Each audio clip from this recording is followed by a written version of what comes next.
So my name is Robert Cutarella, and I'm a producer, songwriter, publisher. I live in Los Angeles, but fortunately I've been able to work in many different countries, many different cities, with a variety of people ranging from Joss Stone to Eric Clapton, Patti LaBelle, Jeff Beck, Cyndi Lauper, and now a young band named Kilindu, or Kilindu as they call themselves, over here in Portugal at the moment. So there, maybe you don't play the beat again. Maybe there you go, and just cymbal. Dun, dun, and dum, bum.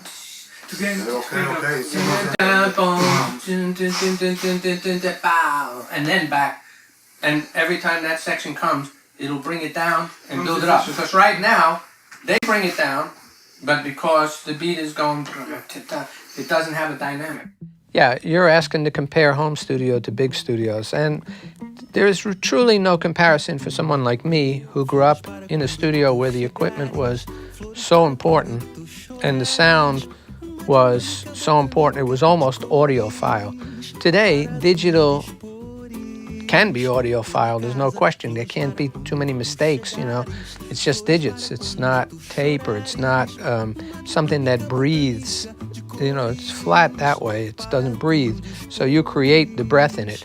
But the ears that listen to music today, the young ears that listen to it, have been listening with buds in their ears. So for them, they can make a record at home. They're using loops in so many instances that the loops have been created analog before, and they're using those analog loops that are converted to digital. So it's already got a sonic proportion that's really good. So you can get, with the right chain, with a Manley and a good mic, or a Neumann or something like this, you can get some amazing sounds at home. And a lot of people make home records that no one would even know are home records, you know. But times are very different, and every record is made differently. So it's apples and oranges in some ways. To me, I make records in homes. I've made a lot of records nobody would know at homes. Would I love to mix at home? No. A lot of people mix in what they call the box, doing everything at home. It's not the same to me. A Neve preamp is a Neve preamp, and Massenburg's equipment is Massenburg's equipment. And when it's placed with the correct other equipment, there's just some sound that jumps out at you. And then there's the engineering part. Not everybody is an engineer.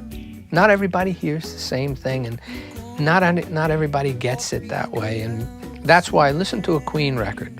Recently, I got a chance, while I was in Nashville, to go in a room that Massenburg designed, and Elliot Shiner did a surround sound mix of Bohemian Rhapsody. It was like I was sitting in the room when they recorded it. And I know that Roy Thomas Baker produced it, and I know how it sounded, and I know how my record sounds, I know how my CD sounds, you know. But sitting in that room at that moment is absolutely staggering to hear through this equipment that you can just push and push and push right to the edge. There's so much headroom and all, and the sound is just bigger than life. It's the way it was recorded. If it's recorded well, it's going to sound amazing. It's getting better each time you're playing it. Yes, it is. About 10 times more. October will be okay. Yeah, I figured September, October. I took a permanent residence. No problem, right? I love it. This studio is beautiful. I'm working with the band. They're all really great players, and a lot of fun to work with, and we have no communication problem because everybody speaks English. If I go to some countries where they don't speak English, we do sign language. And then they go, and then they come after me. Another time in my career, I had a dream. I was making a record with Les Paul, and I was one of the fortunate people. Les Paul produced himself, but it took me 10 years to convince him to make a record. Finally did it on his 90th birthday, and there was a lot of things surrounding it. I went home and I had this dream about Sam Cooke and 2 songs.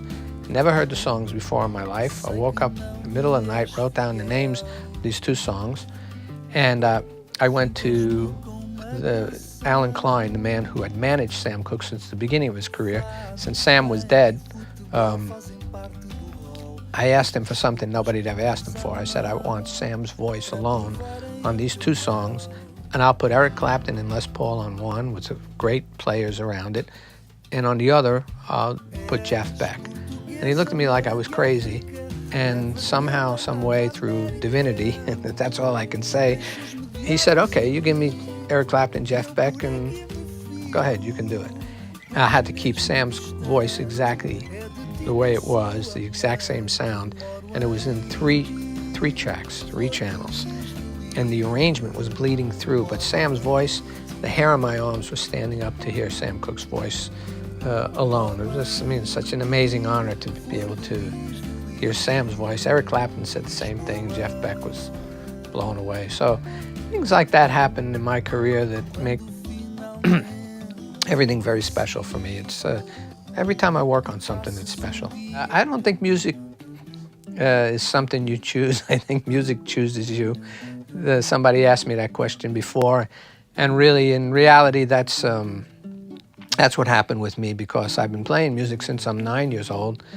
But writer, producer, I never really thought about it, you know. I had this notion that I was going to have a company, whatever that meant, and before this, I was an English teacher. So I had a little antique store, English teaching, married, selling clothing on the weekends, whatever it took, you know, to build something, build a life with someone. And really, in reality, it ends up that music it's a lot deeper, and it gets into your soul in a way that it becomes a part of you. So then that's the fabric of what you do every day. You walk to it, you do everything to it.